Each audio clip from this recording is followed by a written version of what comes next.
Everything changed on a Tuesday afternoon after another 12-hour shift at the manufacturing plant outside Lexington, Kentucky. I had just turned into my driveway when my neighbor, Mr. Collins, waved me down from across the street. He was retired, the kind of man who noticed everything without meaning to. We talked once in a while about lawn care, football, or the weather. Nothing important. He smiled and nodded toward my house. "Good to see you, Daniel. So, your younger brother finally moved in with you?" I frowned. "My younger brother?" "Yeah," he said casually. "Tall guy. Dark pickup truck. He's there almost every afternoon. Figured he was helping your wife with the photography business." I stared at him for several seconds before answering. "I don't have a brother." His smile disappeared immediately. "Oh, I'm sorry. Maybe I got confused." I forced a polite nod, pulled into my garage, and shut the engine off. For several minutes, I just sat there with both hands resting on the steering wheel.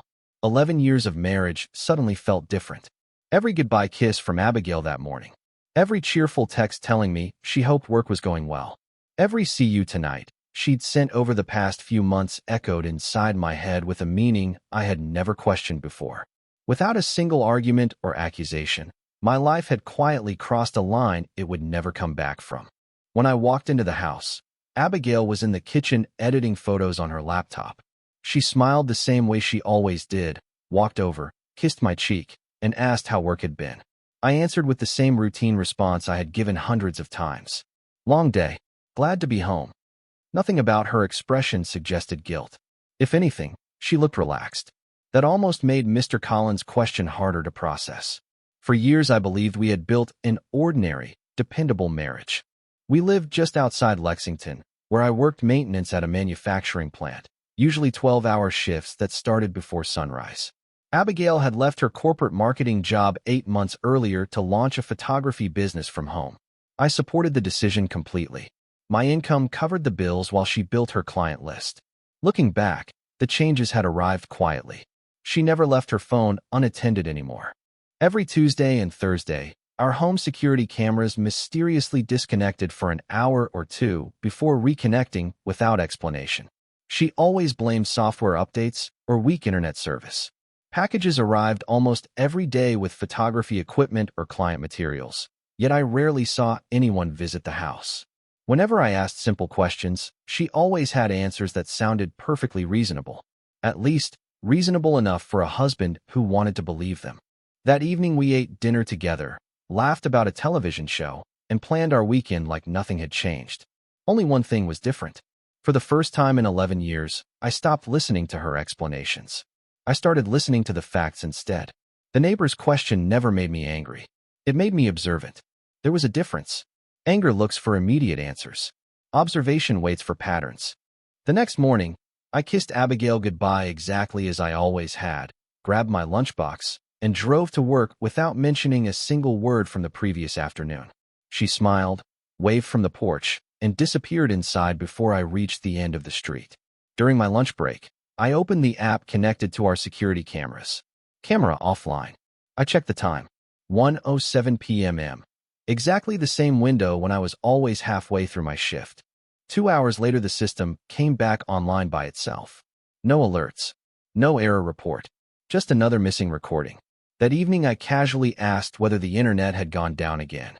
She sighed, rolled her eyes, and said the router probably needed replacing. I nodded and changed the subject. Over the following days, I noticed things I had ignored for months. Abigail never answered a video call between 1 and 4 in the afternoon. Our Labrador, Cooper, suddenly began waiting near the front door every weekday at almost the exact same time, tail wagging before anyone knocked. Even stranger, he never barked during those visits. Whoever came to the house wasn't a stranger to him anymore. None of it proved she was betraying me. But each small fact fit beside the others with uncomfortable precision.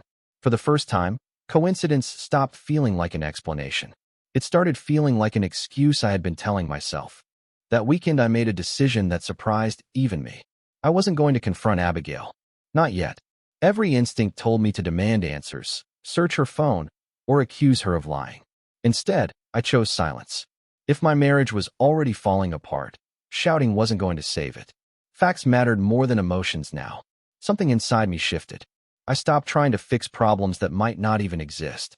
I stopped wondering whether I had worked too many hours or neglected her. Those questions could wait. First, I needed reality. The following Monday, I drove to work exactly on schedule. Instead of heading toward the plant, I turned onto a county road overlooking our neighborhood. From a vacant church parking lot nearly half a mile away, I had a clear view of the entrance to our subdivision. At 6:42, I watched my truck disappear around the corner on the traffic camera app one had left running. Abigail would assume I was already at work. At 7:11, a dark gray pickup entered the neighborhood. It wasn't speeding or sneaking around. Whoever was driving looked completely comfortable. I photographed the truck as it passed. It parked in my driveway less than 2 minutes later. If you've made it this far, this story clearly caught your attention. If you're enjoying it, drop a like on the video. It helps me see what kind of stories you want more of next. Let's keep going. The driver stepped out wearing jeans, work boots, and a dark baseball cap. I couldn't see his face from that distance, but I noticed something else. He never knocked. He walked straight to the front door. Seconds later, Abigail opened it before he even reached the porch. She had been waiting for him. The door closed behind them. I looked at the timestamp on my phone. 7:14 a.m. Then I started my engine and drove to work without making a single phone call. Over the next 3 weeks, I repeated the same routine whenever my schedule allowed. I never followed them. I never parked in front of the house. I simply watched patterns develop. The gray pickup arrived almost every weekday within 30 minutes after I left for work. It stayed for hours, then disappeared long before my shift ended. Whatever was happening inside my home had become part of someone's routine. One Friday, I finally saw the driver clearly. As he climbed out of the truck, he turned toward the street just long enough for sunlight to hit his face. I recognized him immediately. His name was Ethan Mercer, the contractor who had remodeled our guest bathroom 5 months earlier. Abigail had praised his work constantly during the renovation, saying he was professional, reliable, and surprisingly easy to work with. I remembered the jokes they shared while discussing tile samples and paint colors. At the time, I had been grateful they got along. Now those memories looked different. Instead of confronting either of them, I hired a family attorney the following Monday. I brought photographs, timestamps, and security records showing every unexplained outage. He listened without interrupting before asking a question I hadn't considered. Has your wife made any recent financial decisions involving jointly owned property? I answered no. 2 days later, after quietly requesting copies of our mortgage records, I learned how wrong I had been. Abigail had already begun paperwork to refinance our home for a business loan. The proposed studio wouldn't belong only to her. Ethan's name appeared beside hers as a future business partner. Their affair wasn't just personal anymore. They were quietly building a future with the equity we had spent 11 years creating together. The moment my attorney saw Ethan's name beside Abigail's on the refinancing documents, the situation changed completely. Until then, I believed I was dealing with infidelity. Now I was dealing with legal exposure. If the loan moved forward, my credit, my equity, and the future I had spent more than a decade building could all be tied to a business I had never agreed to finance. My attorney advised me to remain completely silent. Don't confront her, he said. If she believes everything is normal, she'll continue making predictable decisions. Predictable people leave predictable records. That became my strategy. At home, nothing changed on the surface. I still left before sunrise, still texted her during lunch, and still asked whether she wanted chicken or pasta for dinner. Abigail smiled, laughed, and talked excitedly about future photography bookings. She never mentioned the refinancing paperwork waiting at the bank. Meanwhile, something unexpected happened at work. Our plant manager called me into his office and offered me a promotion. The position was in Greenville, South Carolina, supervising maintenance operations at a larger facility. It came with better pay, relocation assistance, and a start date less than 3 months away. I thanked him and asked for time to consider it. Driving home that evening, I realized the timing couldn't have been stranger.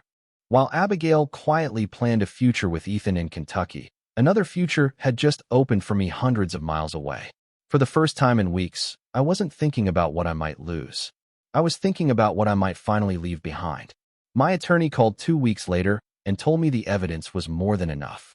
There was no reason to wait any longer, but he suggested ending everything only once, without arguments or repeated confrontations. I agreed. If the truth was finally going to come out, I wanted it to speak for itself. I invited Abigail to what I described as a small celebration dinner for her growing business. I also invited both of our parents, my closest friend Mark and his wife, and Ethan. Abigail seemed surprised that I wanted to recognize her success, but she happily accepted. Ethan arrived carrying a bottle of expensive wine, smiling like a man who believed the future already belonged to him. Dinner was quiet. Everyone laughed, shared stories, and congratulated Abigail on her photography business. Halfway through the meal, I stood, picked up my laptop, and connected it to the television in our living room. The first image appeared without a word from me. A timeline, security logs, photographs of Ethan's truck, camera outages, mortgage documents, the refinancing application listing Abigail and Ethan as business partners. Every date matched another piece of evidence. Nobody interrupted. Ethan lowered his eyes before the final slide appeared. Abigail covered her mouth with both hands. I looked around the room before asking the only question that mattered. At what point did my home stop being mine? No one answered. The silence was longer, heavier, and more honest than any excuse they could have offered. I quietly closed the laptop. There was nothing left to explain. After that evening, I never argued with Abigail again. There was nothing left to debate. The evidence had spoken more clearly than anger ever could. My attorney filed the divorce papers the following morning, and from that point forward, every conversation passed through lawyers instead of emotions. The refinancing application was immediately withdrawn once the bank learned that both homeowners had not approved the transaction. Without financing, the photography studio never moved beyond sketches and business plans. Ethan disappeared almost as quickly as he had entered our lives. He stopped answering Abigail's calls, abandoned the partnership, and accepted another construction contract in a different county. The future they had quietly planned together collapsed in less than 2 weeks. Meanwhile, I accepted the promotion in Greenville. My supervisor shook my hand, congratulated me, and told me the company was fortunate to keep someone they could trust. Those words stayed with me longer than he probably intended. Abigail called several times before the divorce became final. She apologized, cried, blamed loneliness, blamed poor decisions, and insisted she had confused comfort with love. I listened politely the first few conversations without interrupting. When she finished speaking, I always gave the same answer. I believe you regret what happened, but regret doesn't rebuild trust. Eventually the call stopped. For the first time in months, silence no longer felt suspicious. It simply felt peaceful, and I realized I had already begun leaving that chapter of my life behind. 3 months later, I signed the final divorce papers without feeling the anger I once expected would follow me. The process had taken time, but time had done something arguments never could. It had separated facts from emotions. By then, Abigail was no longer my wife. She had simply become someone whose choices no longer belonged in my future. The house sold faster than I expected. Walking through the empty rooms one final time felt strangely peaceful. I didn't remember the lies first. I remembered painting the living room together, building the deck with my father, and bringing Cooper home as a puppy. Those memories were still mine. Her betrayal didn't erase them. It only marked the point where they stopped becoming our story and started becoming part of my past. I packed only what truly belonged to me. My tools, family photographs, my father's old watch. Everything else was just furniture filling rooms that no longer mattered. Greenville welcomed me with unfamiliar streets, new coworkers, and responsibilities that demanded my full attention. Building a different routine proved easier than I imagined because my energy was no longer spent questioning someone else's honesty. Looking back, I realized the affair itself hadn't destroyed my life overnight. The real turning point had come the afternoon my neighbor innocently asked whether my brother had moved in. From that single question forward, every decision became clearer. Not easier, just honest. And honesty was enough to build a future on once again. Months have passed since I started over in Greenville, but every now and then I still think about Mr. Collins standing beside the road that Tuesday afternoon. He believed he was making ordinary conversation with a neighbor. He never realized that one innocent question changed the direction of my entire life. He didn't give me proof. He gave me permission to stop ignoring what I already knew. Looking back, I understand that Abigail's affair wasn't the moment my marriage ended. By the time I learned the truth, it had already been over for a long time. What truly changed my future was the decision to stop protecting comfortable assumptions and start accepting uncomfortable facts. I lost a marriage, but I kept something far more valuable: my dignity, my peace, and my ability to trust my own judgment again. Sometimes the truth doesn't arrive with shouting or dramatic discoveries. Sometimes it arrives as a simple question from an elderly neighbor who has no idea he's giving you the first honest moment you've had in months. That's the end of the story. If you made it all the way here, consider subscribing to stay with us. I've placed a couple of recommended videos for you, so pick one and keep watching. I'll see you in the next story.